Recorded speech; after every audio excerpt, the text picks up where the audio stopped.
Hello and welcome to episode 7 of Theoretically Horrifying. In today's episode, we're going to talk about some creature features. Grace. So, creature feature week. That's quite intense. I've got quite an interesting question for you. Okay, so you go to a cabin at the lake, very typical, with your friends in summer for a week. So you're swimming in the lake, there's loads of the usual debaucheries going on, if that's how you say it. I don't know how to pronounce it. Debaucheries? Debaucheries? That is not a word. Anyway, I'm shenanigans. There's loads of shenanigans going on. So you're swimming in the lake and you feel something at your foot. And you think, oh God, what's that? It's a bit tingly. So then you jump out the water, you go screaming, and then all of a sudden, a bunch of zombievers arise from the water. What do you do? You're trapped with zombie beavers. No help is coming. What's your strategy? Some of my friends are still in the water, right? Some of your friends are still in the water. Oh my God. I'm not a strong swimmer, so I guess I'm going to try and grab something to get them out of the water to start. Like an oar. I'm hoping there's like a boat nearby. Yeah, there's a paddle boat. Yeah, we'll grab an oar and pull them in. Hopefully none of them have been bitten, but we're just going to have to do what we can do and then try and get back to the cabin. But beavers do eat wood, or chew wood. Yeah. So they're going to get in. They're going to get in eventually. So I guess we're going to do our best to like board it up, patch up any injuries that we've got, and I think we've got to come up with a semi-decent plan, but I'm assuming we drove there. Yeah, you drove there, but they've chewed through the cables in the car.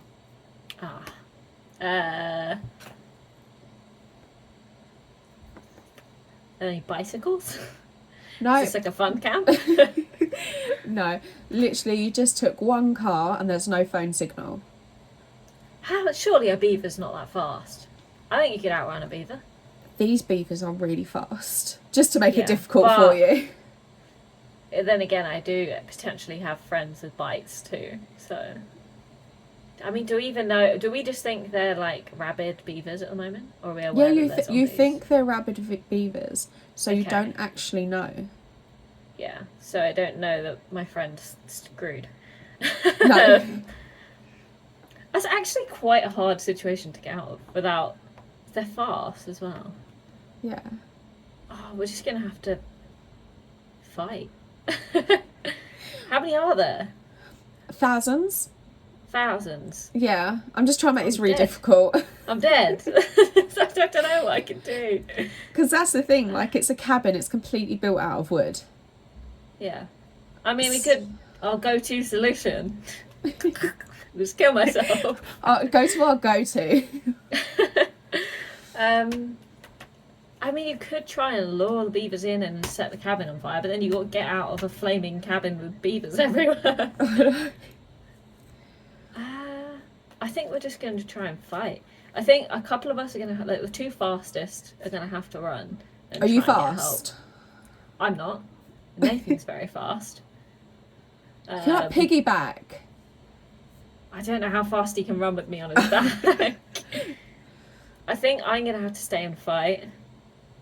I mean, potentially one of my friends, she does like stunt stuff. I feel like she's probably fairly fast.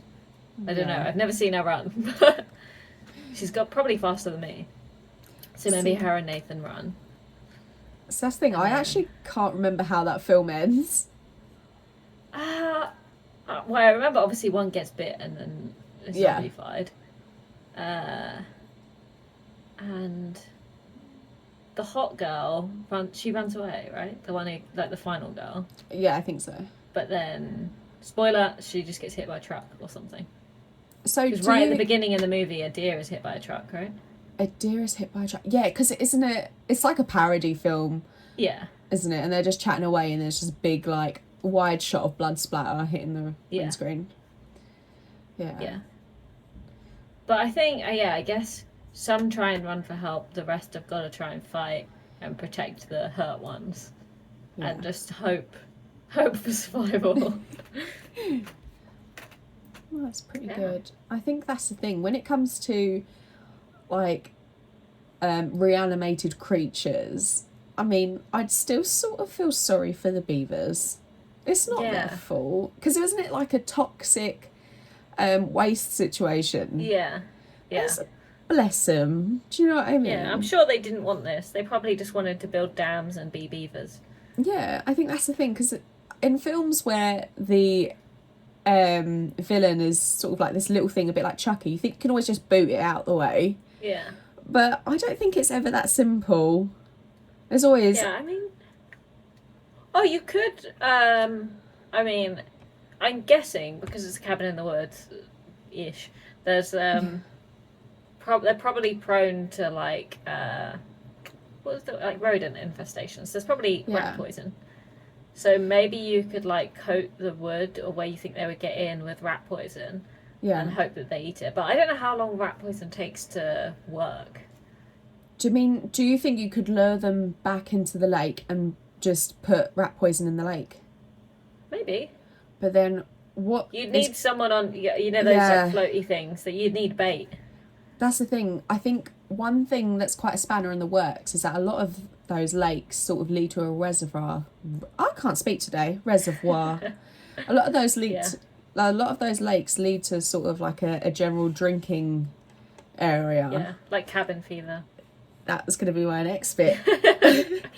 Like, how would you handle that situation, like a cabin fever situation? Because you basically do turn into a creature of, like, technically? Kill myself.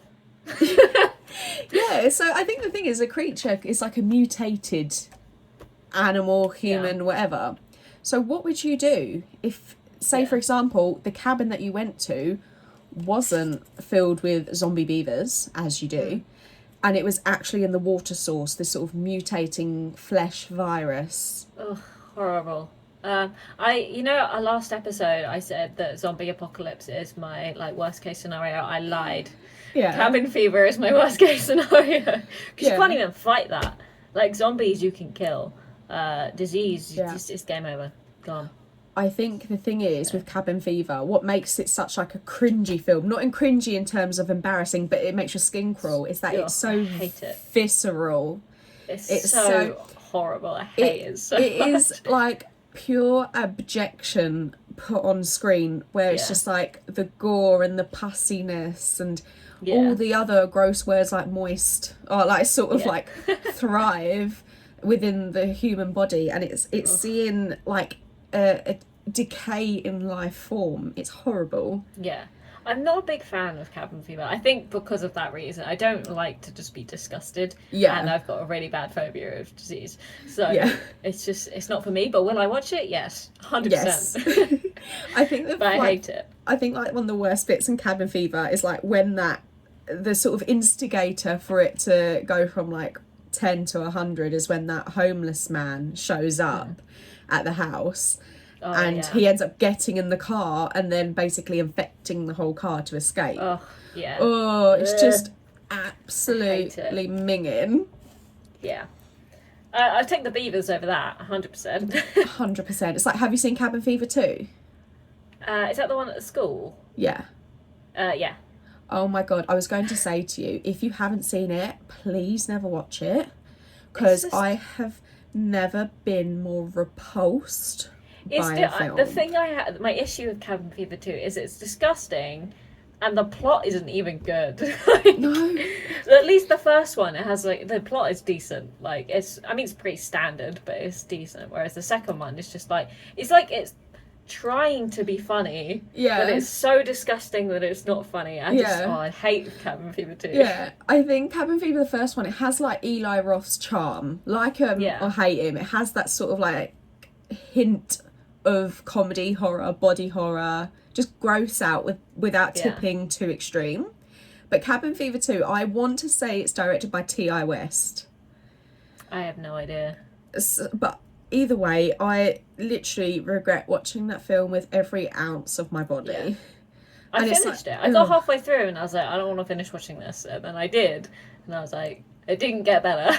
I saw it like 6 years ago and the images are still ingrained on my mind. And it's not necessarily to do with like it being like people are saying, oh, it's not that bad. I've seen like August Underground, and I actually think that's more bearable in terms of body horror than I haven't seen that. This. I don't really recommend it. I wouldn't really say it's a family friendly watch. It's one of those ones that it's just like, it's like a shock film, right? Yeah, it's just basically one of those like wannabe snuff films. Oh, yeah. As you do. Not a big fan of those. Yeah. But you're not a real horror fan if you don't like them. So. Oh yeah, God forbid. Oh, you don't like watching people get absolutely tortured and R-worded. Oh, I know. Not a real horror fan. It's like, yeah, God. That's actually not how it works, but okay, do you know what I mean? But yeah, so that's the thing, it goes to show you that these extreme films people say, and Cabin Fever 2 actually like gets more like disturbance out of me. It's completely subjective. Yeah. But yeah, I do not like that. Speaking of disgusting movies, are you ready for your question? Yeah, I'm very ready. Right, I've written it down. In the book that you got me. Oh, I'm glad you liked I was like, I'm going to use this for the podcast. Okay. Theoretically Horrifying has had unprecedented success. You're a star. You're the star of the show, and you've been invited out to Canada to talk to an eccentric horror movie fan, but it's not what it seems.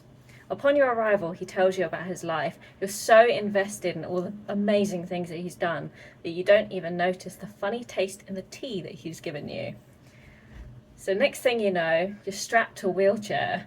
You got various body parts cut up, missing entirely, and he tells you that he's turning you into an animal. But you are actually allowed to choose the animal in which he turns you into. Which animal are you choosing? I don't think a walrus. No, walrus is awful. No. Oh God, that film. I tell you what, I actually started watching that last night for the first time in like 5 years. It's so good. I watched it for the first time like a month ago, maybe, and I was like, this is amazing. Why haven't I seen this? I don't know why Justin Long doesn't do more horror. He's really good. I love him. Oh my gosh. That is a really, really good question. Right. So I could be any animal I choose. Yeah.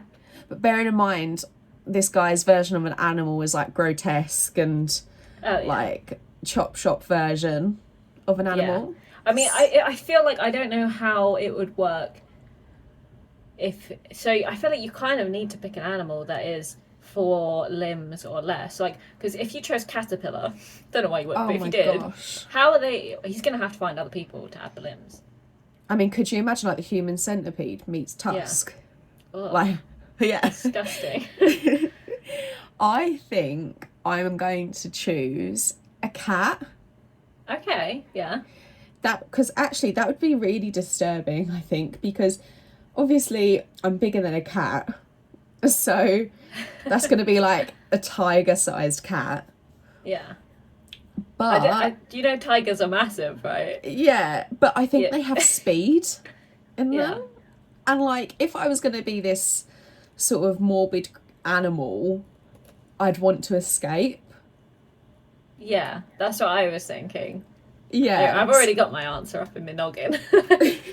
See, the thing is, I don't know if I wouldn't want to live my life like that at all. That's just not pleasant. You'd be either experimented on or put into a museum, or you wouldn't survive at all. So I think I'd want to kill him. Yeah. Do you know what I mean? Get revenge. And I feel like a cat, or like, well, technically a tiger we're talking about, not a house cat. He's going to give you claws and like teeth. Yeah, you're not going to be a tabby. Yeah. So how did he make him? Because a walrus is bigger than a human, right? Like a tiger is bigger than a human. Yeah, massive. How are they going to make you bigger? Like, what did he do to him to make him? He must have used other things. Like he must have used other things. I mean, maybe like implants. Yeah. Like a walrus BBL or something. Because you got to consider that might like. Your anatomy is not that of a tiger, so you're gonna struggle with movement. Even if obviously a walrus is gonna be much harder to move. But, if you're a tiger, you're still gonna your bones are not in that way. Yeah. So you're gonna be forced into like a 4-leg position. I think the only thing I can hope for is that I get some really like sharp claws. Yeah. And like get him to come close and just like tear his jugular out. Yeah. Or something, just because I would probably obviously want to like die in that situation, but I wouldn't want him Shocker. to like, yeah, I wouldn't want him to carry on. Do you know what I mean? Yeah. Because Tiger. I had a feeling you were going to say like a big cat of some kind. yeah. So what would you be? I feel like it's a cop-out answer, but an ape of some description. Yeah, like an orangutan or something. Because that's the most similar to what I already am. So I feel like if I do get out, they can change me back somehow. Oh my like, gosh, to a yes. That is a genius answer. Thank you. Because they're so similar. You see like videos of like apes like sunglasses fall into an enclosure and they know how to put them on and stuff. Like a chimpanzee or something. Because also chimpanzees are like strong and they got like those I feel like you could still kill them as a chimpanzee. Obviously, again, I'm not actually a chimpanzee. I'm a human. So I don't have the strength of one, but you don't have the ability. Yeah. They can be vicious, and I think that is that's to do with like their natural abilities. Again, like the teeth or claws, etc. Yeah. That's a really good answer. I like that. So we both just want to kill him, and then we'll see what happens to us. Imagine like choosing like a butterfly. Also, if you pick like a bird, could he fly? Does he make it so you can fly, or does he like just hang you on like strings like in a show? I think. Oh, that's interesting. I think. You see, when I could be wrong, but certain birds, I'm pretty sure that they can't fly straight away. They have to build that muscle. Yeah. To do it. But you could practice if you're in it for the long game. Yeah. Or do you know in like spoiler again for Midsummer at the end where he's like flayed into like this eagle thing and his arms are held up? Is that going to be you? Like, are those going to be your wings? Yeah. Because in that case, you have not got a chance. No. Just like there's a skin. Yeah, exactly. And that'd be like a massive bird. Yeah. That'd be like a big bird. Yeah, that'd be cool though. But then, like, bumblebees defy all the laws of physics. They shouldn't be able to fly. So who says that we can't fly? I know. Don't let anyone stop your dreams of flying as a giant bird. Love it. Right. So I've got a short little question here. Mm-hmm. So, any creature feature you like, just think of one in your head. Like just the first one that pops into my head? Well, you might want to have a little change. So you're creating a theme park, and you have to create a theme park based on a creature feature film. Certain rides, there could be like, instead of, this is just an example, right, we're going to do it on piranhas, this ride, and this ride's going to be on zombievers. But sort of like you want a general theme of a creature feature. Does that make sense? Okay. I think I get you. Yeah. So I'm like picking one movie as like the general theme. Yeah, but then you could so it's like, for example, you could say, right, I'm choosing like the Thing as the theme park is what you're going to call it, and then you could do all sort of like human body horror rides. Does that make sense? Yeah. Jaws. Jaws would be sick. And also, it's such a popular movie anyway. I'm going to be rich. I'm going to be so rich.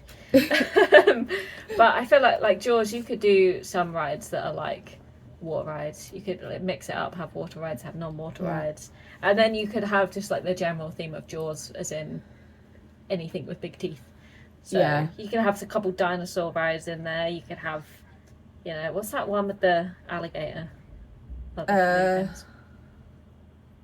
The Jaws equivalent. I can't remember the name of it, but I mean, there's loads of them. But Crawl is the newish one. I can't remember. Yeah, they're in Australia or something. There's a big bear. But I feel like you can have loads of different themed rides based on big teeth. Yeah, so I think that would be good. And I think the merchandising for Jaws, I mean, there's already a Universal Jaws stuff, so. Oh yeah, of course. You recently went there, didn't you? Yeah, give them a run for their money. Oh, I reckon that must have been amazing. It was so good. I finally I've been like nagging Nathan's dad for the photos, and I finally got the ones of me with Jaws, and I'm like, this is sick. Jaws is a really good option, especially with the whole like water park sort of like subsections. It's because the reason why I ask is, have you ever been to Thorpe Park? I have, only once. Oh, so they got the Saw ride? Yeah. And that works really well, and it's like horror movie rides. And I feel like creatures, can sort of like be very like it immerses you in the experience, whereas Ghost rides just wouldn't. Yeah, I think Alien would also be a good choice because there's loads of Alien movies out there, and they could be so like wacky. Yeah. I watched. Nathan made me watch. Is it called Dead Horizon? No, not Dead Horizon. Event Horizon. Event Horizon. That's it. Yeah, that's really good. Oh my god, I'd never seen. He was like, "You'll love this," and I was like, "I never," because I always saw it on Netflix, and I just thought it looked like a generic sci-fi, and I was like, "I do like sci-fi, but I'm never like super drawn to it." He was like, "No, you'll like it, and I was like, "Okay, fine, we'll watch it." I was mind blown. I was like, "This is like one of the best sci-fi films I've ever seen." It is really good. It took me years to watch it, and I finally watched it like 2 years ago. And it's actually like really intense. Yeah. For like a spaceship sort of situation. Yeah, and he was telling me all these little like facts, and apparently it's like, you know, that it like flashes up stuff. And apparently it's because they weren't allowed to show clips for that long in the cinema or something. I was like, that's insane. Yeah, it's like lost footage now. Yeah. That whole, it's like whoever occupied the space beforehand, what happened to them. Yeah. They had, if I'm correct, they had shot what happened to them, but it wasn't allowed to be shown. That's interesting. Yeah. That's so cool. Yeah. Yeah. That's a so really I good think that film would be a really good, like, theme park. Because imagine a ride like that. You just go in, it's like one of those, like, immersive experience ones, and you just come out absolutely traumatized. Yeah, or one of those, like, 4D cinema ones where it, like, takes you on it and, like, uses, like, the VR goggles. Yeah. So that would be my other options. It's either going to be Jaws, and it's like a water park, or, like, Alien. Alien would be sick. Alien movies. That would actually be really cool. Yeah.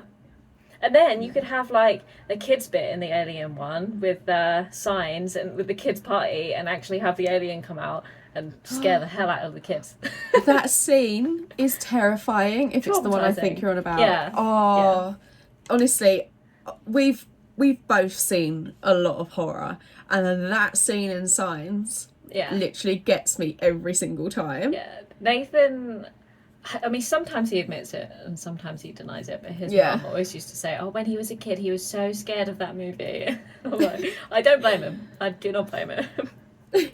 Or like that thing where he puts the knife under the door and you can see the reflection. Yeah. Terrifying. That, literally, I never knew that Mel Gibson could be that good in like an Alien film. Yeah, I might have to rewatch that. That was good. It is really good. It's a classic. That's a good question. What would your theme park be? I was thinking, if it's going to be something to do with creatures, I was thinking maybe... Oh, I didn't even think about this too much myself. I was thinking of basing it on, like, David Cronenberg cinema. Okay. I don't know how familiar you are with it. A little. But it'd be like almost like an avant-garde theme park. Yeah. That's cool. Yeah, I was thinking it wouldn't be like filled with tons of rides. Obviously, you get some rides that could just be like props from the film, as like the bumper cars sort of thing. Mm-hmm. But I was thinking of like doing like Videodrome, as like, you know, in Universal and Disney, you get those rides like where you sit down. There's, I think it used to be the Hollywood Tower of Terror, and now it's like Guardians of the Galaxy. Like, you know, the big drop rides. Yeah. And there's a scene in Videodrome where it's like a TV and like a hand gets pushed through and it's like made out of flesh. It's just basically really bizarre, his filmography. And I was just thinking making the rides just less of rides and more of just like experiences. Just basically like science experiments sort of thing. Yeah, that's cool. But yeah, and because it's all fancy, I could charge a lot more money for it. Yeah. Like one of the Stranger Things experiences that they do in the city. Yeah. But like for David Cronenberg. That's cool. Like, it wouldn't be like a kids park. It's definitely. It wouldn't be a kids park. Like 18's over, which is good because I really do not like. I mean, I'm gonna make it 24 and over because I'm not 25 yet, and because I don't really like teenagers. So they're really annoying at theme parks. You're making me feel old. Thank you for listening to episode 7 of Theoretically Horrifying. Let us know in the comments what creature you would like to be turned into, what theme park you would make your dream horror experience of, and how would you survive zombie beavers? Thanks for watching. Thanks, bye.